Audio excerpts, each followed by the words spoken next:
봉독하겠습니다. 사도행전 16장 35절에서 40절 말씀입니다.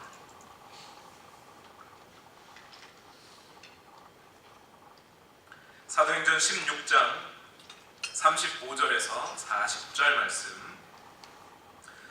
다 같이 함께 봉독하겠습니다. 시작. 날이 새니 치안관들은 부하들을 보내어 그 두 사람을 놓아주라고 명령하였다. 그래서 간수는 이 말을 바울에게 전하였다. 치안관들이 사도님들을 놓아주라고 사람을 보냈습니다. 그러니 이제 나오셔서 평안히 가십시오. 바울이 그들에게 말하였다. 치안관들이 로마 시민인 우리를 유죄 판결도 내리지 않은 채 공공연히 때리고 감옥에 가두었다가 이제 와서 슬그머니 우리를 내놓겠다는 겁니까? 안 됩니다. 그들이 직접 와서 우리를 석방해야 합니다. 관리들이 이 말을 치안관들에게 전하니 그들은 바울과 실라가 로마 시민이라는 말을 듣고서 두려워하였다. 그래서 치안관들은 가서 그들을 위로하고 데리고 나가서 그 도시에서 떠나 달라고 청하였다. 두 사람은 감옥에서 나와서 루디아의 집으로 갔다. 그리고 거기서 신도들을 만나 그들을 격려하고 떠났다. 아멘. 오늘 사도행전 16장 35절에서 40절 말씀은 잘 설교되지 않는 본문입니다. 아마 여러분들이 설교집이나 또는 설교 동영상들을 인터넷에서 찾아보시다 보면 오늘 사도행전 16장 35절에서 40절을 본문으로 한 설교는 생각보다 찾기가 어려울 겁니다. 왜냐하면 대부분의 사람들이 16장 34절로 16장에 들어있는 내용들을 다 끝났다고 흔히들 생각하기 때문입니다. 왜냐하면 빌립보 지역에 가서 루디아를 만나 그를 회개케 하고 그를 루디아를 중심으로 하여 빌립보 교회가 세워지기 시작하죠. 그리고 복음을 전하다가 점치는 여종을 만나서 그 여종에게 들어가 있는 귀신을 내어 쫓고 그래서 그 여종이 점을 치지 못하게 되니 그 주인들이 바울과 실라를 고발하여 광장에 세웁니다. 그리고 많은 사람들과 합세하여 그 빌립보의 치안관들이 바울과 실라를 매로 쳐서 지하 감옥에 집어넣지요. 아주 불법적인 일입니다. 그리고 그날 밤 하나님의 은혜로 하나님의 기적 같은 역사로 감옥에서 풀려나게 됩니다.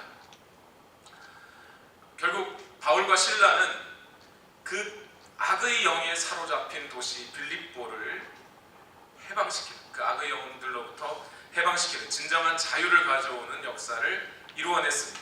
간수의 가족도 회개했고 그리고 바울과 실라도 이제 그 감옥에서 나오면 그만입니다. 그래서 사실 사도행전 16장은 34절로 끝난 것 같습니다. 아주 극적이죠.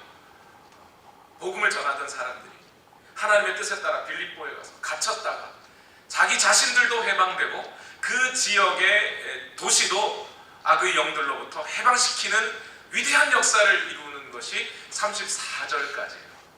그래서 35절부터 40절 말씀은 뭔가 부록 같아요. 그냥 보통 사람들이 간수 이야기를 하면서 본문의 말씀을 지금 있는 35절에서 40절 말씀을 끼워 넣고 설교는 안 하고 넘어가고 17장으로 바로 넘어가는 경우가 많습니다. 그런데 저는 오늘 이 35절에서 40절 말씀을 읽으면서 처음에는 이 본문을 그냥 넘기고 17장으로 넘어가려고 했어요. 그런데 제 마음에 한 줄이라도, 한 구절이라도 설교를 하지 않고 넘어가면 왠지 죄스러운 마음이 드는 것 같아요. 왜냐하면 이 구절들이 의미 없이 쓰여지지 않았을 터인데 분명히 우리에게 전해주고자 하는 뜻이 있을 터인데 만약 정말 34절 말씀으로 오늘 누가가 하나님의 영감을 받아 쓴 이 기록이 34절로 끝날 것 같으면 왜 굳이 35절에서 40절을 여기다 집어넣겠어요? 그리고 다시 35절에서 40절 말씀을 꼼꼼히 읽어봤습니다. 그런데 말입니다, 저는 이 본문을 읽으면서 때마침 오늘 대한민국과 미국이 처한 상황에서 우리 그리스도인들이 어떻게 살아가야 하는 것인지에 대해서 오늘 본문이 매우 중요한 진리를 가르쳐주고 있다고 보여졌습니다. 제가 지금 다시 이 설교 시간에 지난 한 달 동안 한국에서 있었던 일들을 꼼꼼히 반복하고 여러분들에게 가르쳐 드린다고 해서 그것이 도움이 될 것 같지는 않습니다. 저도 마음 상하고 듣는 여러분도 마음 상하고 그 일들이 무슨 일들인지 몰랐던 분들도 대체 무슨 일이야 하고 놀랄 수도 있는 일들입니다. 간단하게 말씀드리면 대통령이 자기의 개인적인 친분이 있는 사람, 그 친분이 있는 사람도 정확하게 어떤 공적인 책임을 가진 사람도 아니고 전문적인 지식을 가진 사람도 아닌, 심지어 사이비 교단의 종파의 교주와 같은 그 교주의 딸이죠. 그 사람에게 대통령으로서 결정해야 할 매우 중요한 사항들을 미리 알려주고, 이렇게 표현하면 제가 잡혀갈지 모릅니다. 알려줬다는 건 지금 검사 중인, 조사 중인 거죠. 어쨌든 그 여인이 대통령으로부터, 청와대로부터 그 내용을 알게 되었고, 그리고 심지어 대통령의 연설문이나 대통령이 해야 할 중요한 회담이나 이런 것까지 조언을 했다고 해야 되나요? 첨삭을 해서 대통령이 그에 따라 움직였다는 것이죠. 이것이 별것 아닌 것 같이 어떤 사람들은 이야기합니다. 자기가 연설을 할 때 보면 듣는 사람, 내 친구나 친척이나 가족에게 내 연설문을 좀 보여주고 이렇게 말하려고 하는데 어떤가 할 수 있지 않느냐라고 얘기하지요. 그런데 여러분, 대통령의 결정 하나는 매우 중요합니다. 예를 들면 개성공단 폐쇄와 같은 결정이 결국 남한과 북한의 관계를 매우 경색되게 만들었고, 또 개성공단에서 일하던 수많은 회사의 사람들과 또 거기서 원자재를 공급하던 여러 회사들이 줄도산을 했습니다. 어떤 사장님은 자살했습니다. 어떤 가족들은 거리로 나앉아야 됩니다. 대통령의 결정 하나가.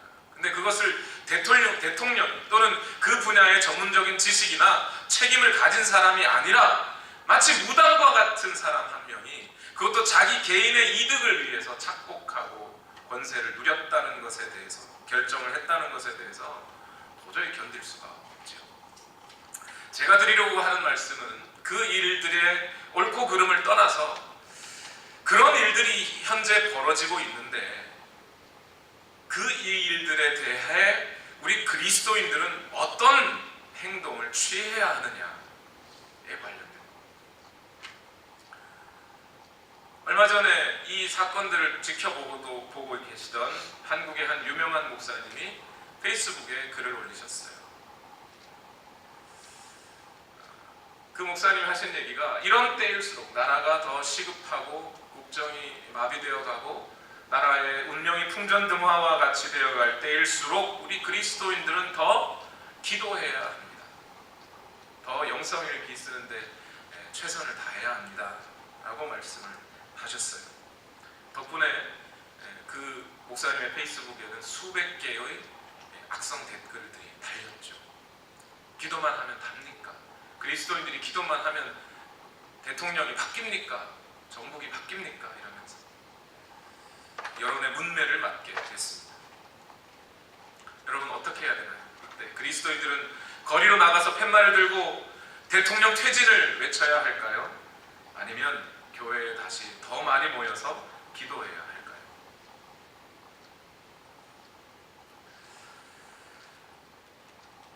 우리 그리스도인들은 이 땅을 살아가면서 매우 불법적인, 불의한 상황들을 매우 많이 만나게 됩니다. 그리스도인들은 정당하게 행동하려고 하는데 상대방이 불법을 행하여 피해를 받는 경우들도 많고요. 또는 어떤 사람이 다른 사람을 불법을 행하게 되어서 그것을 건져주어야 할지 도와줘야 할지 말아야 할지 하는 갈등에 놓이게 될 때도 있습니다.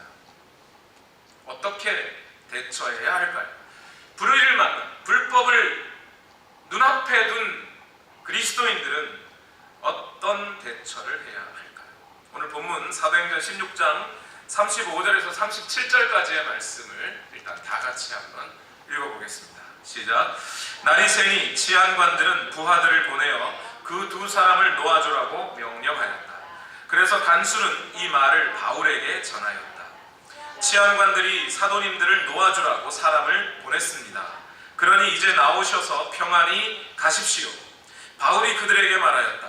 치안관들이 로마 시민인 우리를 유죄 판결도 내리지 않은 채 공공연히 때리고 감옥에 가두었다가 이제 와서 슬그머니 우리를 내놓겠다는 겁니까?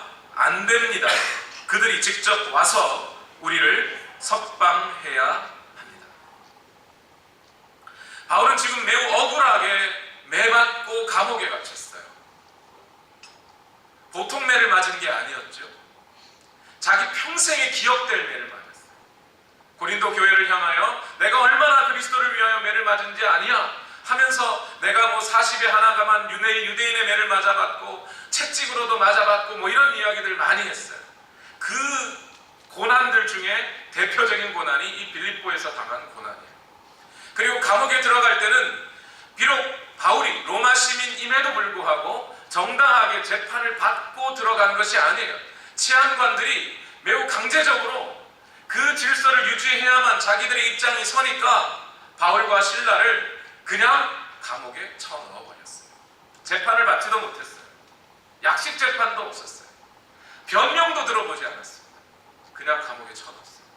매우 불법적인 거죠. 지금 바울이 하는 이야기를 정확하게 한번 보시죠. 37절 말씀 보면 치안관들이 로마 시민인 우리를 유죄 판결도 내리지 않은 채 공공연히 때리고 감옥에 가두었다가 이제 와서 슬그머니 우리를 내어놓겠다는 겁니까? 안 됩니다 라고 얘기하죠. 지금 바울은 자기가 여종에게 들어있는 귀신을 쫓아냄으로 말미암아 여종이 점을 치지 못하고 그래서 그 여종의 주인들에게 금전적인 손해를 입혔습니다. 사실 법적으로 그것 가지고 말하지 않아요. 해결해주면 돼요. 민사로 서로 소송하면 됩니다. 그런데 지금 바울이 이야기하는 건 정당한 로마의 법률을 말하는 거예요. 공권력을 가진 사람들이 그 공권력을 마음대로 휘두르는 것을 말하는 거예요. 그것을 정확하게 지적하고 그 사람들이 지금 와서 또 함부로 그냥 쉽게 슬그머니 우리를 내놓는 이런 일이 있어서는 안 된다고 말을 하고 있어요. 바울은 우리가 그리스도인이니까 참자. 혹시 정부와 대립해서 이 빌립보 교회가 어려워지면 안 되니까 참자.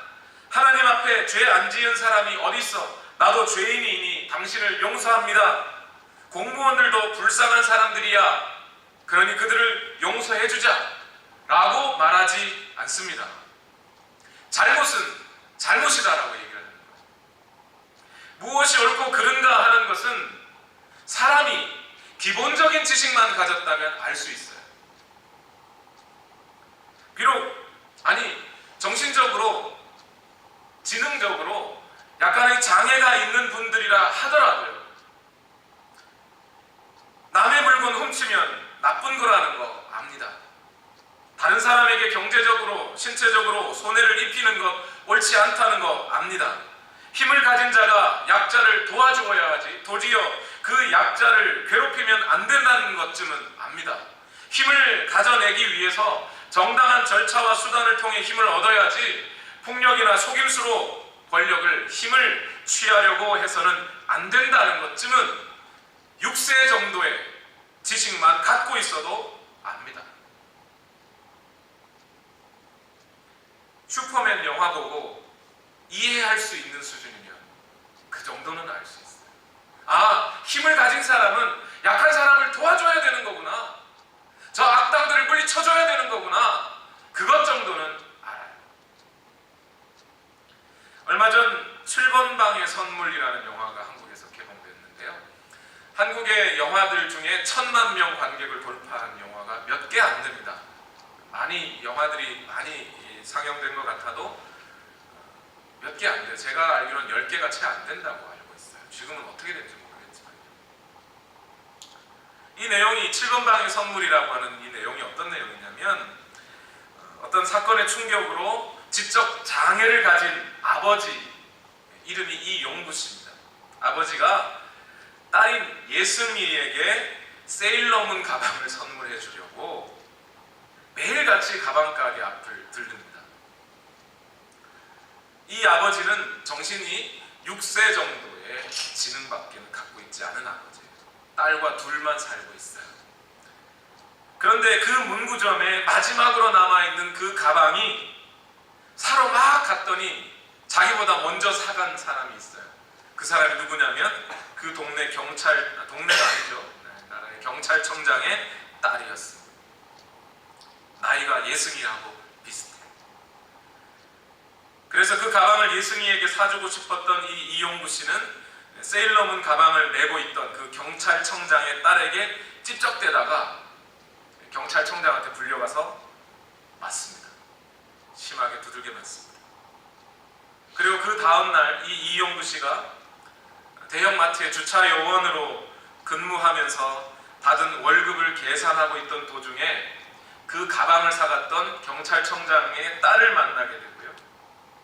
그래서 이 경찰청장의 딸이 이용구 씨에게 나를 따라오라고, 내가 이 세일러문 가방 파는 데가 어딘지 가르쳐 주겠다고 하면서 따라갔습니다.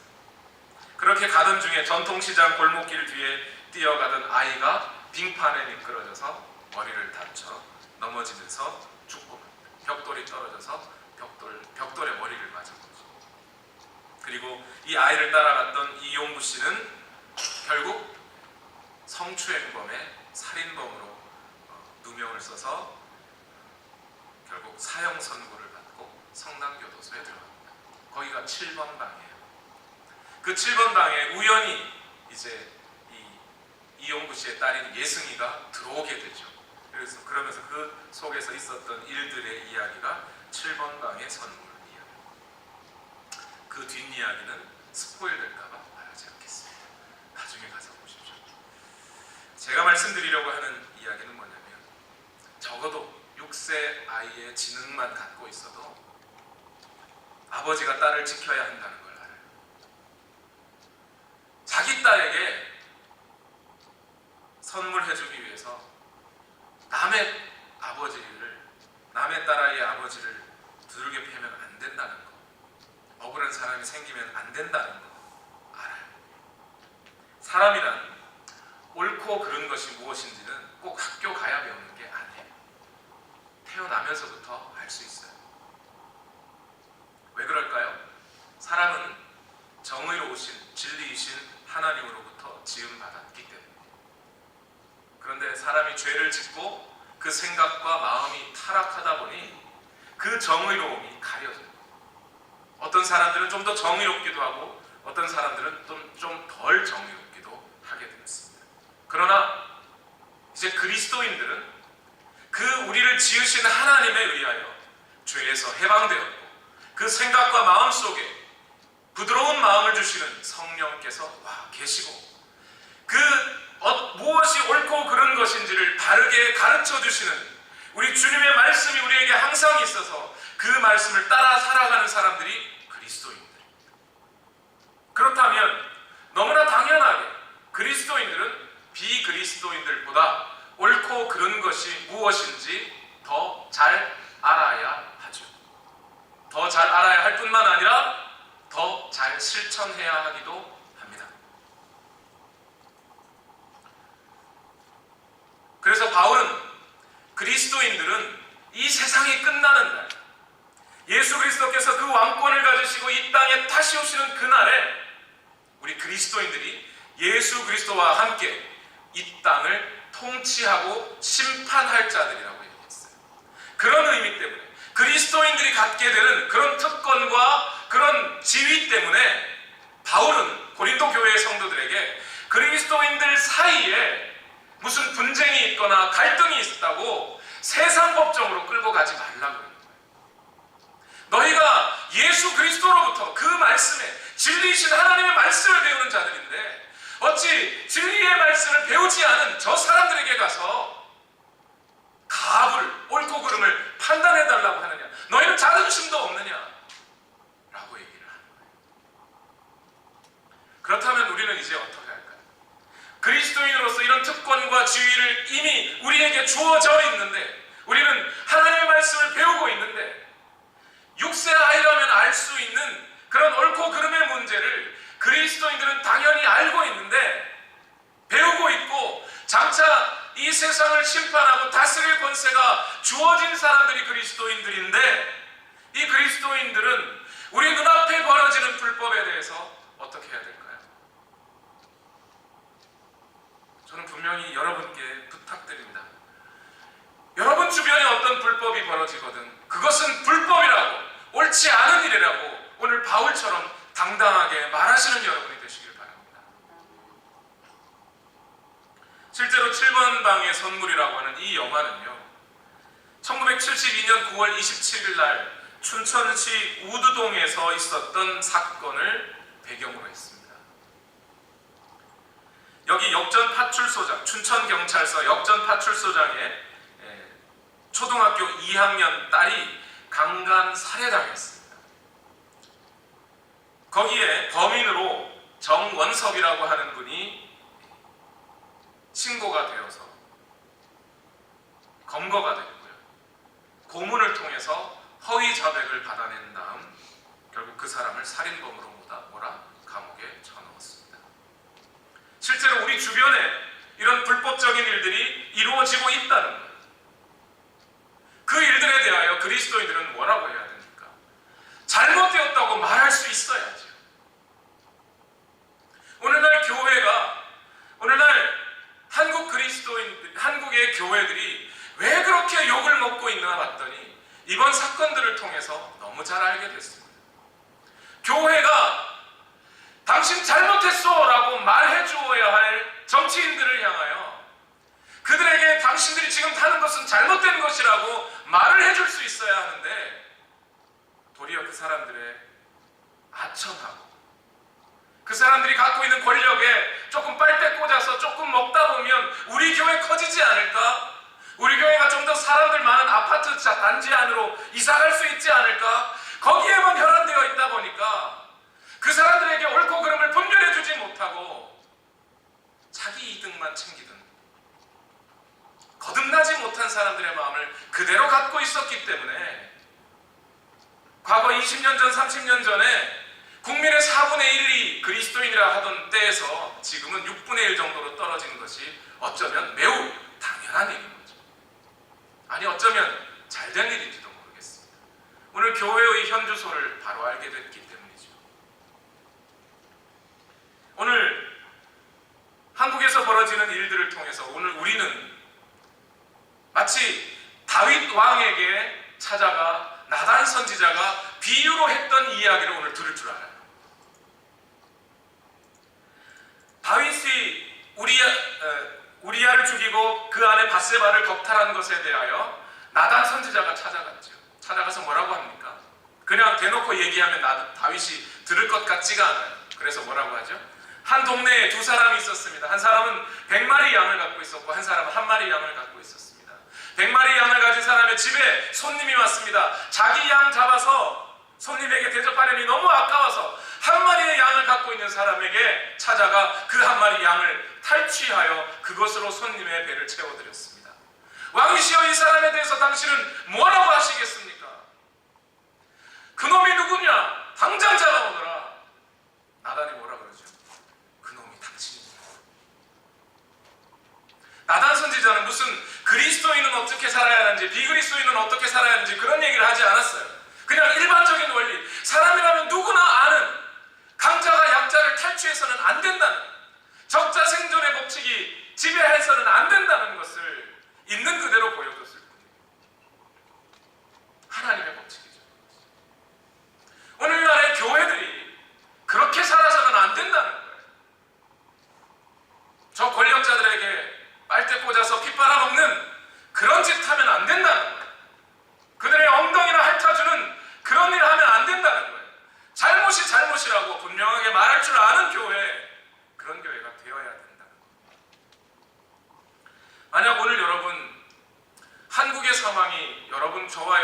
대체 어떻길래 목사님 저렇게 언성을 높이나 생각하시면 당장 미국에 있는 대통령 선거를 한번 생각해 보십시오. 대체 우리는 누구를 뽑아야 합니까? 그리스도인이라면 그리스도인답게 옳고 그름을 분별할 줄 아셔야 합니다. 그리고 누가 대통령이 되어서는 안 되는 것인지, 어떤 사람이 대통령이 되어야 하는지. 물론 안타깝게도 지금의 대통령 후보들은 마치 거의 도토리 키재기 같이 누가 더 좋다 옳다 그러다 말하기 어려울 만큼의 잘못들을 저지르고 있는 것이 현실입니다. 그럼에도 불구하고 도토리 키재기 하셔서 정말 옳은 사람, 바른 사람이 대통령이 될 수 있도록 교회가 나서야 합니다. 그런데 여러분, 만약 교회가 이 일만 하고 있다면 교회가 사회 참여의 사회단체와 뭐가 다르겠습니까? 그렇죠. 그 다음이 매우 중요합니다. 사도행전 16장 38절에서 39절 말씀 다 같이 읽어보겠습니다. 시작. 관리들이 이 말을 치안관들에게 전하니 그들은 바울과 실라가 로마 시민이라는 말을 듣고서 두려워하였다. 그래서 치안관들은 가서 그들을 위로하고 데리고 나가서 그 도시에서 떠나달라고 청하였다. 이렇게 돼 있어요. 이 부탁을 끝으로 바울과 실라는 아마 누가를 빌립보에 남겨둔 것 같아요. 누가를 빌립보에 남겨두고 빌립보를 떠나게 됩니다. 자, 여러분,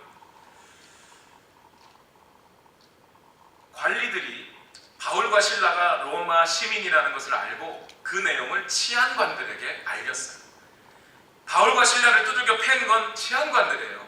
치안관들의 명령으로, 모르겠어요. 치안관들이 직접 때렸는지, 치안관이 보안관, 경찰들을 말하는 겁니다. 이 치안관들이 직접 때렸는지 아니면 누구를 시켜서 때렸는지 모르겠지만 어쨌든 그들이 때린 거예요. 때려놓고 봤더니 그들은 죄인인 줄 알고 그냥 막 무조건 억압하려고 자기들의 어떤 권위, 그냥 질서 유지해야 된다는 어떤 자기들의 입장만 생각하고 무조건 두들겨 패가지고 감옥에 넣어봤더니 그 사람들이 로마 시민권을 가진 사람이다. 빌립보 도시는 처음에도 말씀드렸다시피 로마 시민권이라고 하는 것을 매우 존중하고 귀하게 여겼던 도시예요. 제2의 로마를 심어놓겠다고 하고 만들어놓은 도시가 빌립보잖아요. 자, 그런데 자기들이 때린 사람이 로마 시민이에요. 이제 이 사실이 들키기 시작하면 자기들이 불법적으로 재판도 하지 않고 그들의 변명도 들어보지 않고 그들을 두들겨 팼는데 감옥에 가뒀는데 그들이 로마 시민이었다는 것이 알게 되면, 황제가 알게 되면, 아니면 적어도 로마 법을 주무르는 사람들이 이 사실을 알게 되면 빌립보의 치안관들이 그들의 목숨이 왔다 갔다 할 수 있는 상황이죠.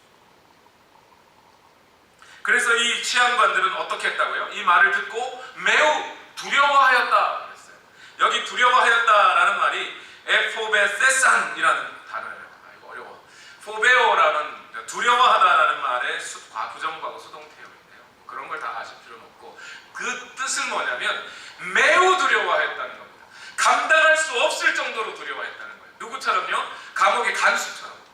감옥에 있는 그 강도들이나 감옥의 죄인들이 다 도망간 줄 알고 나는 이제 죽게 되었네, 자살하고 말리라 했던 그 간수처럼 두려워했다는 거예요. 이제 누가 갑이고 누가 을이에요?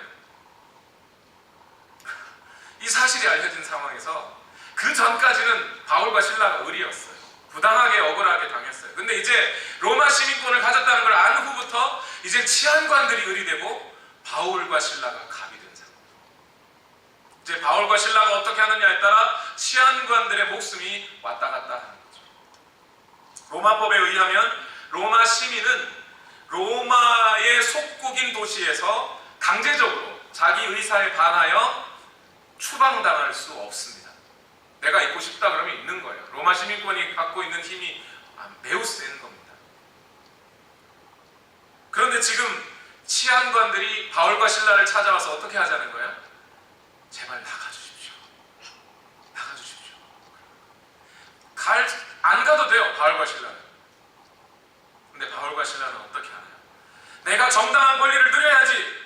왜 억울하게 나를 두들겨 팼어? 니네 좀 맞아봐. 하나요? 하지 않습니다. 관용을 해줍니다. 용서합니다. 떠나줍니다. 바울과 신라의 목적은 내가 로마 시민으로서 로마 시민권을 가지고 이 권리를 누리며 사는 게 바울과 신라의 목적이 아니에요. 그들의 목적은 그리스도에 사로잡혀 예수 그리스도께서 우리 자신들에게 전해준 복음을 전하며 다니는 것이 그들의 삶이에요. 그들의 인생 중에 하나님이 영광을 받으시는 것이 인생의 가장 큰 목적이에요. 그러니 이 사람들에게는 로마 시민권의 권리를 행사할 수 있느냐 아니냐는 중요하지 않아요. 단지 어떻게 되면 돼요? 하나님의 이름이 높여지기를 바라는 거예요. 그런 이유에서 바울과 신라는 악을 악으로 갚지 않습니다. 오늘날 그리스도인들에게 중요한 것은 다른 사람들의 불법을 보면서 나도 함께 불법을 저지르는 것에 대해서는 둔하다. 오늘날 아주 유명한 설교가 중에 팀 켈러라고 하는 목사님이 있습니다. 정의란 무엇인가 라는 책에 대해서 그리스도인들이 정의라는 것에 대해서 너무 무감각해진 것에 대해서 이야기하고 있습니다. 특히 그 중에 홍콩의 복음 전도자인 레이먼드 펑이라고 하는 사람의 이야기를 해줍니다. 레이먼드 펑은 섬유 공장에서 일하는 직조공들에게 복음을 전하고 그들에게 전도하여 교회로 초청하려는 사람이었어요. 열심히 복음을 전하지만 섬유 공장의 직조공들이 교회로 찾아오지 않습니다. 왜냐하면 한번 자기들이 오려면 하루를 일을 쉬어야 돼요. 그러면 하루 임금을 받지 못하는 아주 가난하게 사는 사람들이었기 때문에 결국 그들에게 복음을 전하기가 매우 쉽지 않게 됩니다. 그런데 어느 날 복음을 전하다가 이 직조공 중에 한 직원이 교회에 왔습니다. 그리고 열심히 목사님이 설교를 했습니다. 점심시간이 돼서 이 직조공이 목사님에게 찾아와서 이렇게 말합니다. 목사님, 설교가 참 감동적이었습니다. 게으르지 말라고 하시고 거칠고 급한 성격은 복음을 이루지 못한다고 말씀하시고 싸구려 문화에 빠져 사는 것 다 제 이야기 같아서 너무 감동이 됐습니다. 목사님이 마음에 기대감이 생겨요. 야, 내가 전한 메시지가 이 사람에게 제대로 전달이 된 것인가? 야, 그러면서 조금 더 들어봤습니다.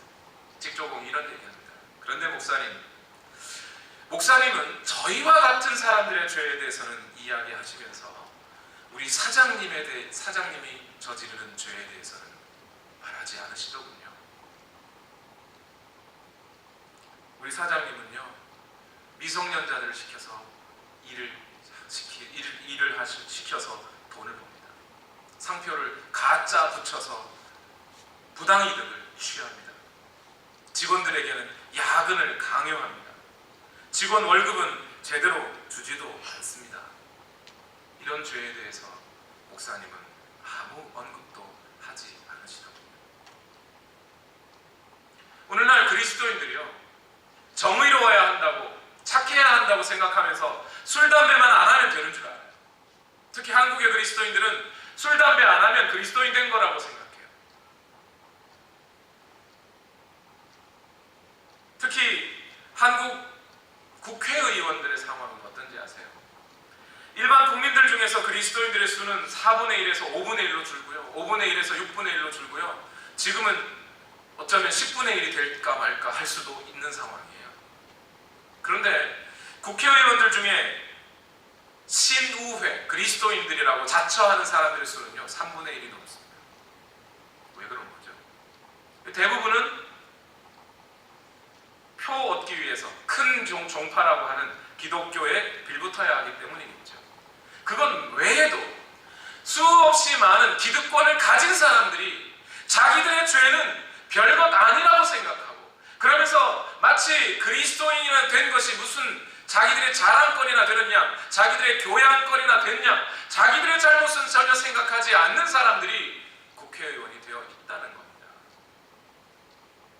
한국의 어떤 교회에는요, 인구의 그 교회 성도의 절반 이상이 정치인이거나 기업의 회장 사장님들이거나 또는 지식인들이에요.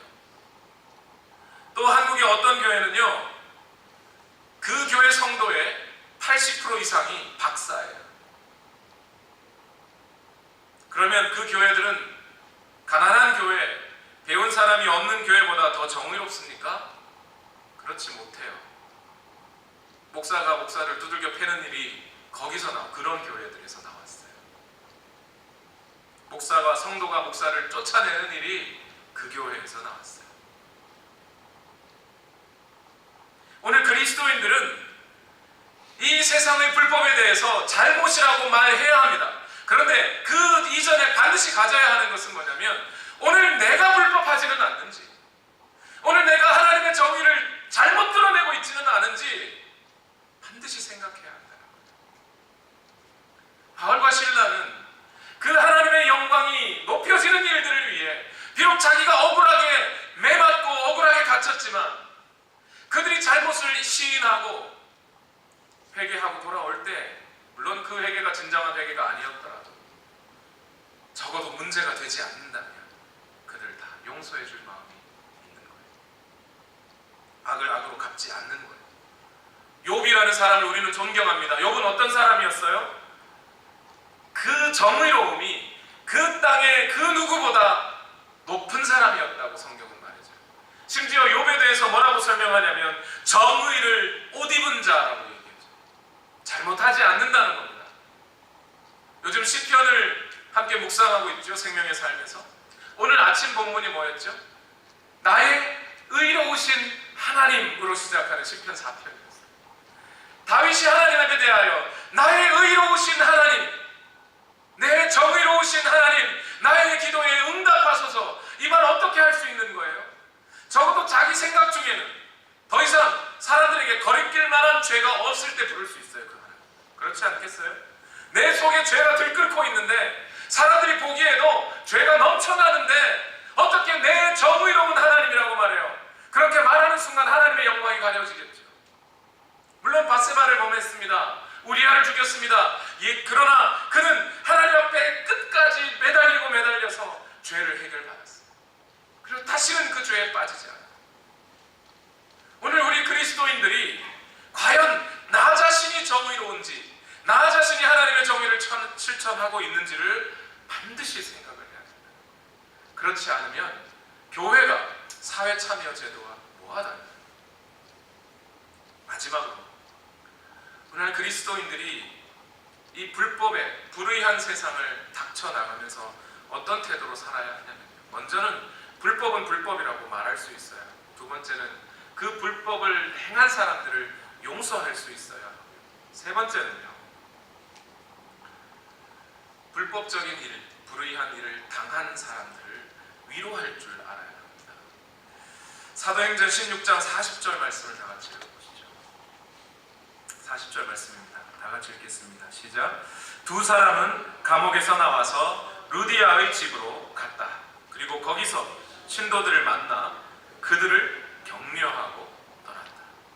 저는 이 마지막 빌립보에서 있었던 일들 중에, 사도행전 16장 말씀들 중에 감옥문이 열렸다거나 다른 어떤 구절들이 감동이 되는 게 아니라 이 구절에 저는 숨이 턱턱 막혀버릴 지경이에요. 왜 그런 거죠? 왜 그럴까요? 여러분, 제가 만약에 감옥에 갔다 왔어요. 제가 원하지도 않는데, 제가 잘못한 것도 없는데 매를 심히 맞고 거반 죽을 정도 해가지고 감옥에 갔다가 나왔어요. 그럼 누가 누구를, 여러분하고 저하고 만났습니다. 누가 누구를 위로해야 돼요? 우리의 상식으로는 여러분이 저를 위로해야 되죠. 그렇죠? 감옥에 갔다 온 사람이 저니까. 근데 어떻게 된 일인지 사도행전 16장 40절 말씀은 반대라는 거예요. 감옥에 갔다 온 사람이, 매 맞은 사람이 아직 매 안 맞은 사람에게 위로하고 간다는 겁니다. 이게 대체 어찌 된 일인가요? 헨리 나우엔이라고 하는 분이 쓴 책 중에 상처 입은 치유자라는 책이 있어요. 누군가가 누군가를 위로할 때는 반드시 위로하는 그 사람이 그 상처를 입어본 사람의 위로가 효과가 있다는 거예요. 그래서 이런 얘기합니다. 우리 자신이 입은 상처로 인하여 우리는 다른 사람들에게 생명을 주는 원천이 될 수 있습니다. 여러분 한번 생각해 보세요. 감옥에 가보지도 않은 사람이, 인생의 고통도 겪어보지 않은 사람들이 뭐라 그러죠? 눈물 젖은 빵을 먹어본 적도 없는 사람들이 어떻게 지금 눈물을 흘리며 빵을 먹는 사람들의 마음을 위로해 줄 수 있어요? 없어요. 그런데 그리스도인들에게는요, 이 억울한 누명과 이 세상의 고통을, 이 세상의 어떤 박해들을 고스란히 받아야 할 때가 있어요. 그리스도인들은 내가 예수님 믿는다는 것 하나 때문에, 예수님의 말씀을 따라 살아야 한다는 것 하나 때문에, 그래서 억울한 박해를 받아야 할 때가 있어요. 고통을 경험해야 할 때가 있어요. 그런데 그 경험 속에서 그리스도인들이 때로는 믿음 없이 외칠 때가 있어요. 하나님, 대체 내게 왜 이런 고통을 주시는 겁니까? 믿음이 흔들릴 때가 있어요. 압니다. 도저히 이해할 수 없죠. 나는 정당한데, 잘못이 없는데 나는 왜 이렇게 가난해야 하며, 내 가족들은 왜 다른 사람들보다 명이 짧아 일찍 죽어야 하며, 나 혼자 이렇게 살아가는 게 이렇게 힘든데 왜 내 주변엔 사람도 없고 내가 가는 직장마다 문을 닫는 것인지 나는 도저히 이해할 수 없어요. 왜 하나님, 나는 이렇게 살아야 됩니까? 그런데 여러분, 오늘 본문은 이렇게 말해주는 거예요.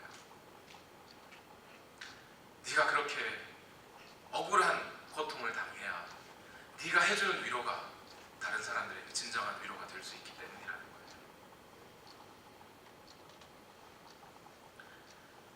오늘 여러분 중에 혹시 불법적인 일로, 불의한 일로 고통을 당하시는 분 있으십니까? 저는 여러분들이 당하는 그 고통의 의미를 다 이해할 수 없고 다 설명해 드릴 수 없습니다. 그런데 적어도 이것은 가능할 거예요.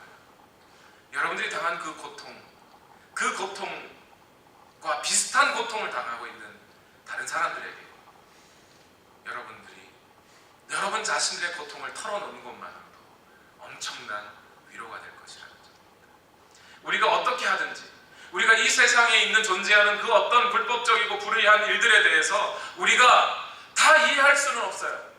우리가 또 이해한다고 하더라도 그 불법과 불의함이 사라지는 것은 아니에요. 그렇다면 우리는 오늘 어떤 태도를 취해야 할까요? 그 불법과 불의한 일들을 억울하게 당하는 것에 대해서 하나님, 내게 이런 은혜 주시니 감사합니다. 천사도 하지 못했다. 나와 같은 고난을 받는 사람들에게 위로해 줄 수 있는 일들을 하나님 내게 주셨다. 전에 한번 드렸던 말씀인데 기억하시라고 한 번 더 말씀을 드립니다. 한 선교사님이 선교대회에서 말씀을 전하고 있었습니다. 어느 순간 갑자기 이 선교사님에게 하나님께서 마음을 주셔서, 혹시 이 자리에 암병이 걸리셔서 고통에 신음하고 있는 분들을 있으시면 잠시 앞으로 나와 보십시오.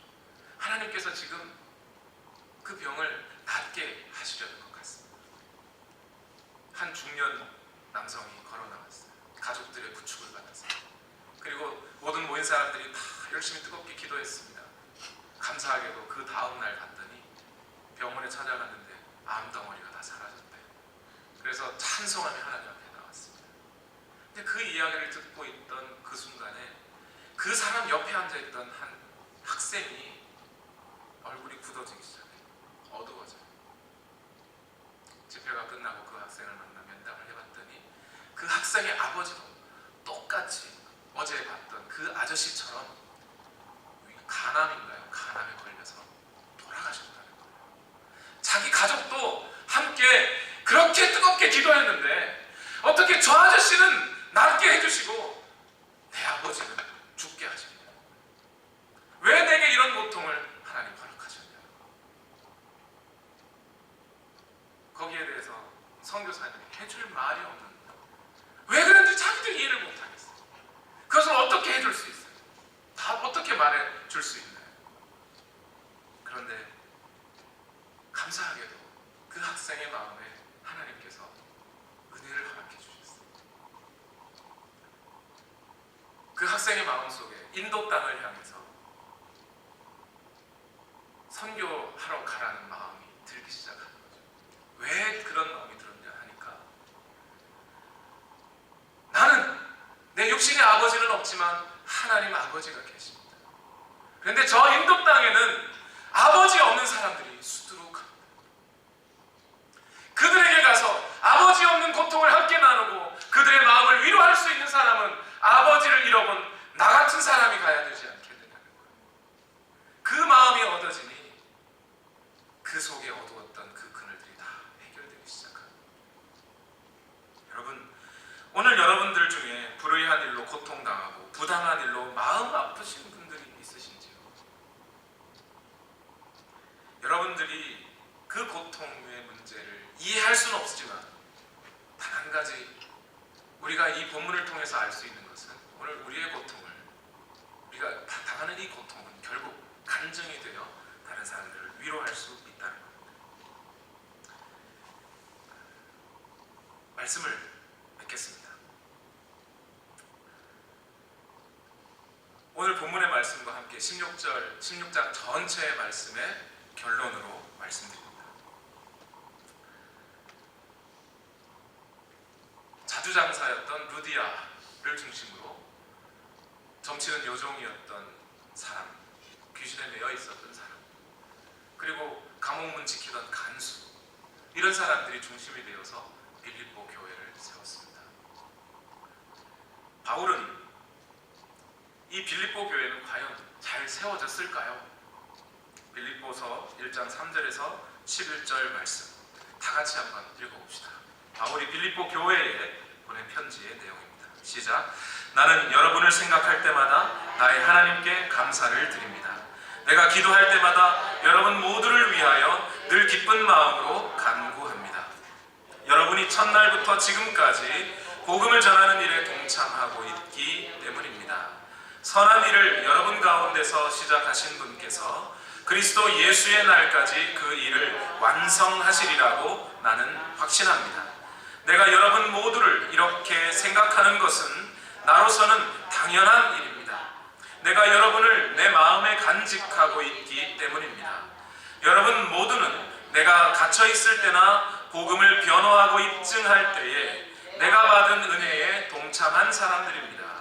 내가 그리스도 예수의 심정으로 여러분 모두를 얼마나 그리워하고 있는지는 하나님께서 증언하여 주십니다. 내가 기도하는 것은 여러분의 사랑이 지식과 모든 통찰력으로 더욱더 풍성하게 되어서 여러분이 가장 좋은 것이 무엇인가를 분별할 줄 알게 되는 것입니다. 그리하여 여러분이 그리스도의 날까지 순결하고 흠이 없이 지내며 예수 그리스도께서 주시는 의의 열매들로 가득 차서 하나님께 영광과 찬양을 드리게 되기를 나는 기도합니다. 빌립보 교회는 아마 작은 교회였을 거예요. 그리고 백인들만의 교회거나 흑인들만의 교회거나 또는 여성들만의 교회거나 남성들만의 교회가 아니라 그 모든 인종과 성별과 지역과 심지어는 종교적 배경까지 다 초월한 통합적인 교회였을 것입니다. 그들의 환경이나 상황을 보면 오늘날 막 개척한 교회와 같이 어려웠을 거예요. 그런데 그 교회가 바울이 생각하면 생각할수록, 기도하면 기도할수록 마음의 기쁨이 넘쳐나는 교회였다는 거예요. 여러분들의 삶에 앞으로 그리스도의 날까지 순결하고 흠이 없이 지내서 의의 열매로 가득 찰 그런 축복으로 막 쏟아지는 그런 교회였다는 겁니다. 어떻게 그럴 수 있었을까요?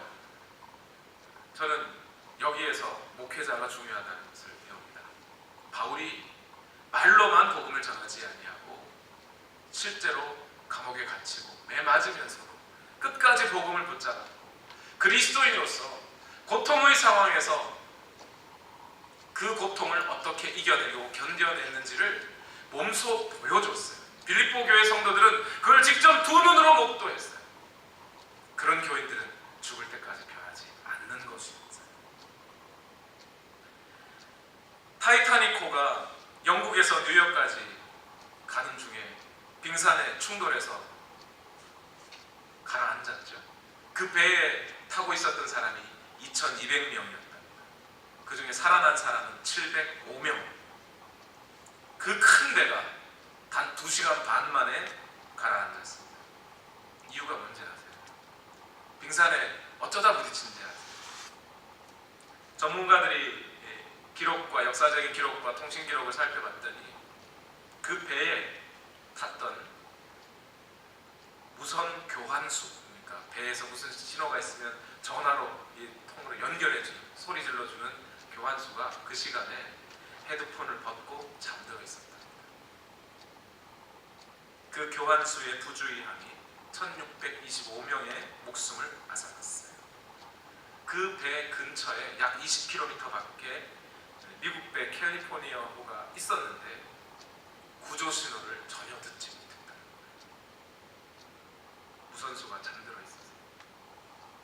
단 한 명의 위대한 그리스도인은 많은 사람들의 목숨을 살리게 되어 있습니다. 바울은 절대 이렇게 부주의하거나 게으르거나 자기의 사명을 감당하지 못했던 그런 사람이 아니었습니다. 그랬기 때문에 빌립보 교회는 든든하게 서갔어요. 오늘 저와 여러분, 거친 광야 같은 이 세상에 살아갈 때 저 역시 바울처럼 사명을 끝까지 감당하기를 원합니다. 그리고 저와 여러분도 함께 최선을 다해서 그리스도인들에게 주어진 이 땅에서의 사명을 감당할 수 있기를 바랍니다. 우리 모두가 함께 한 배에 탄 식구들이니 우리 모두가 서로 각자에게 주어진 사명을 감당할 때 우리 교회는 든든히 서갈 줄로 믿습니다. 우리 다 같이 우리 찬양 고백합시다. 거친 광야 같은 이 땅에 우리 복음의 씨앗 되어, 이 찬양을 우리 정말 오늘 우리에게 주어진 사명을 내 끝까지 감당하리라 우리 믿음 가지고 결단하면서 우리 찬양을 드리십시다.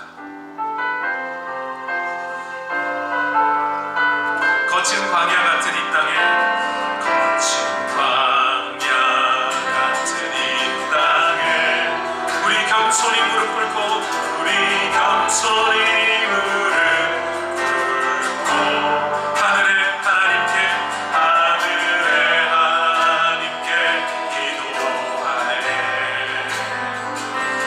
이 땅의 하늘 영광 넘치도록 아픈 영혼 가슴에 품고, 영혼 가슴에 품고 우리 복음의 씨앗들이, 복음의 씨앗들이 생명의 꽃 이 땅에 피어나고, 꽃 이 땅에 피어나고, 이 땅에 하늘 열매 넘치도록, 열매 넘치도록 그 아무도 막지 못하네, 아무도 막지 못하네. 죽음보다 강한 주님의 사랑, 주님의 사랑 그 누구도 멈추지 못하네, 멈추지 못하네. 주님을 향한 우리의 노래, 향한 우리의 노래, 주의 심장 가지고 이제 일어나, 일어나 주의 영광 선포하리라, 선포하리라. 주의 교회 주 예수 성만을 내어 주님 나라 임할 때까지 그 아무도 막지 못하네, 그 아무도 막지 못하네. 죽음보다 강한 주님의 사랑, 주님의 사랑 그 누구도 멈추지 못하네, 멈추지 못하네. 주님을 향한, 주님을 향한 우리의 노래, 주의 심장 가지고 이제 일어나 주의 영광 선포하리라, 선포하리라. 주의 교회 주 예수 손과 발을 내어 주님 나라 임할 때까지 결단하며 찬양합시다. 주의 심장 가지고, 심장